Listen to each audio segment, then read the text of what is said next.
জীবনে বিপদ বেড়ে গিয়েছে, বুঝে নেবেন আপনার সুখের দিন অতি সন্নিকটে চলে এসেছে। যখন দেখবেন আপনার বদনাম বেড়ে গিয়েছে, গীবত বেড়ে গিয়েছে, পিছনে পিন লাগানোর মানুষ বেড়ে গিয়েছে, যখনই দেখবেন আপনাকে টেনে ধরায় নিচে নামানোর মানুষ বেড়ে গিয়েছে, শুধু আপনি একটা কাজ করবেন, মুখে প্রশান্তির হাসি রেখে আলহামদুলিল্লাহকে সাথে রেখে সবর করতে থাকেন, সবর করতে থাকেন। ওয়াত ইজ্জু মান তাশা ওয়া তুযিল্লু মান তাশা। আরে যাকে আল্লাহ উঠায় নামানোর ক্ষমতা তাকে আর কারো নাই, বলেন সুবহানাল্লাহ। আল্লাহু আকবার। প্রথমে একটা জিনিস ক্লিয়ার হয়ে যান, আমাদের ভাবা আল্লাহর দেওয়া এক নয়, আমাদের নেওয়া আর আল্লাহর দান করা এক, আমাদের চাওয়া আর আল্লাহর দেওয়া কখনো এক। দুইটা দল খেলায় নামছে, এক দলে 4 গোল দিছে, এক দলে 3 গোল দিছে। মিছিল কার নামে বের হবে? মা জাঙ্গরি হর হদারা ন জানে কিছু কেন জোর হন না ভাই। কয় গোল? বাবা শুনবে কয় গোল? ট্রফি পাবে কয় গোল? জোরে বলেন না। ট্রফি পাবে কয় গোল? ফুলের মালা পাবে কয় গোল? মিছিল বাইরে হবে কয় গোলের নামে? 4 গোলের নামে। কারণ তারা কি করেছে? জিতেছে। তারা কি করেছে? জোরে বলেন, তারা কি করেছে? জিতেছে।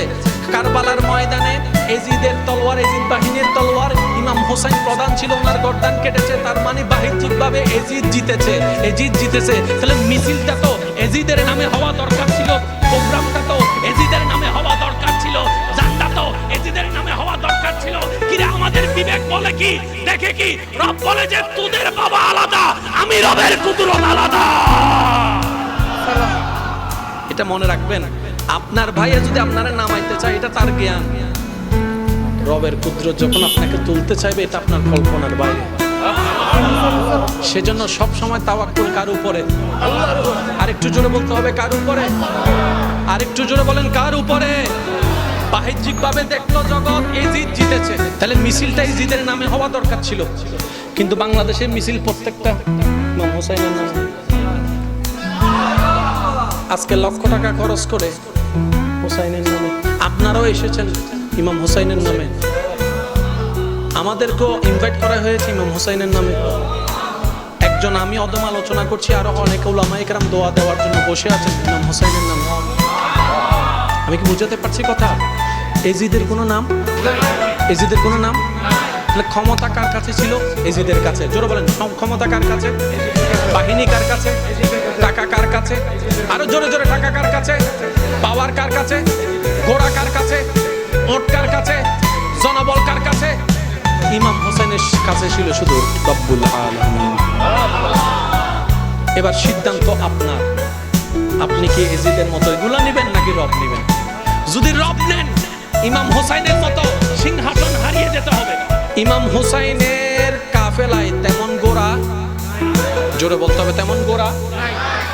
এজিদ বাহিনীর মধ্যে গোরার কোনো অভাব, ইমাম হোসাইনের বাহিনীর মধ্যে খাবার কোনো ব্যবস্থা, এজিদের বাহিনীর মধ্যে খাবার কোনো অভাব, ইমাম হোসাইনের বাহিনীর মধ্যে পানির কোনো ব্যবস্থা, জোরে বলতে হবে, পানির কোনো ব্যবস্থা।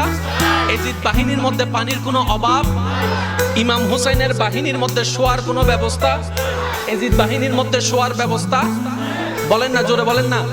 এজিদ বাহিনীর মধ্যে আছে, ইমাম হোসাইনের বাহিনীর মধ্যে খাবার নাই, পানি নাই, নিরাপত্তা নাই, সুন্দর একটা বিছানা নাই, শোয়ার কোনো ব্যবস্থা নাই, নাই নাই নাই নাই নাই নাই, কিছু নাই, কিছু নাই, কিছু নাই, কিছু নাই, কিন্তু মুখে হাসি আছে।